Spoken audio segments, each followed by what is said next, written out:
Yo posting my post machakaire post pizza Saya Chikide 46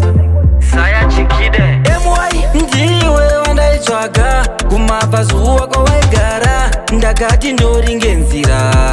kubva zuva randakushaya ndiri munhamo mwanasikana ndiri munhamo yekukutsvaga ndiri munhamo mwanasikana yekukupanda inzwa inini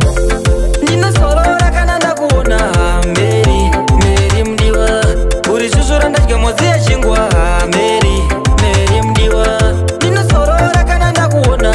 Mary Mary mdiwa uri shushu randadya modzi yechingwa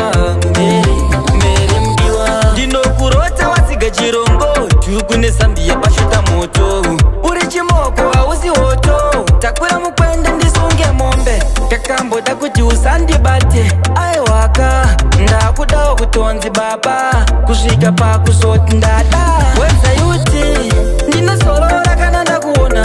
Mary Mary mdiwa uri shushu randadya modzi yechingwa Mary Mary mdiwa ndinosorora kana ndakuona Mary Mary mdiwa uri shushu randadya modzi yechingwa Mary Mary mdiwa ndiwe wandaitsvaga kumabva zuva kwawaigara ndakati ndoringe nzira kubva zuva randakushaya ndiri munhamo mwanasikana ndiri munhamo yekukutsvaga ndiri munhamo mwanasikana yekukupanda inzwa inini ndinosorora kana ndakuona Mary Mary mdiwa uri shushu randadya modzi yechingwa Mary Mary mdiwa ndinosorora kana ndakuona Mary Mary mdiwa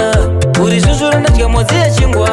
Mary Mary mdiwa ndinokurota watsiga chirongo tuku nesambia pashuta moto uri chimoko hausi hoto takwira mukwende ndisunge mombe takamboda kuti usandibate aiwaka ndakudawo kutonzi baba kusvika pakuzoti ndada wezayuti